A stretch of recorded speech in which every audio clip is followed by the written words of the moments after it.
Hey everyone, I want to show you a really cool trick that I've seen before, but Photo Jojo, a really awesome blog, uh, pointed out in a post the other day and kind of got me thinking about it again.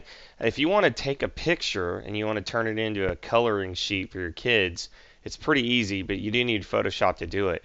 So I've got a picture of Ellie and her friend in their Easter dresses, and they look beautiful. And kids love to have a picture of themselves or love to see themselves. Well, adults do too, but kids really get a kick out of this. So getting a picture of either, like a fire truck if your kid is into it, like my son is, garbage trucks, whatever. My daughter loves to see herself and her friends, so she has pictures all over her room with that. So I'm in Lightroom right now. I want to take this into Photoshop. I'm going to go ahead and do that. There's a quick key called Command E, and I need to update that. So as it's pulling up, what we're going to do is full screen with the F key. I'm going to pull up the filter, but first things I want to make sure that the foreground color is black. So I made sure that was black.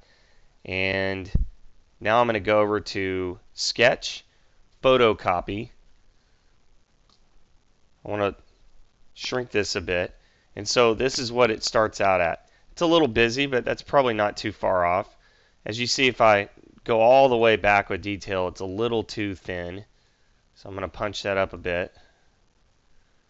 And that's probably, let's say right around there is probably not too bad. This is what the effect of darkness. You see what happens with darkness. You lower that a bit, and let's say we're at about, I'd say 28 is probably pretty good. And so what we're going to do is click OK at this point. Okay, see what happens. You've got this image, and but it's really distracting, isn't it? All the brick in the background. So I'm going to take Shift Command N as a quick key for this, and I'm just going to call this background paint white. So the effect we're doing is we're actually painting over this with white. It makes it easier for erasing. It's a new layer. So I'm going to hit the brush, and I want to make sure that I actually switch the foreground background to white.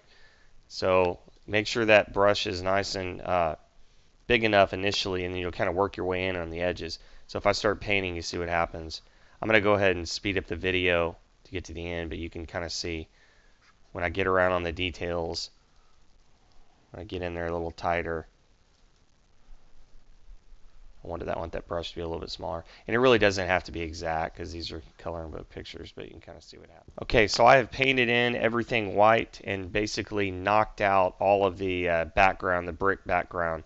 So now it's ready to print. We're going to go on up. You can print straight from Photoshop.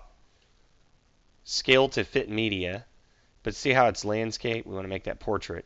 And printing it from my printer, I got 1 or 2 copies, however many you want. And we're saying 8.5 by 11 inch, and then you're ready to print. So there you go.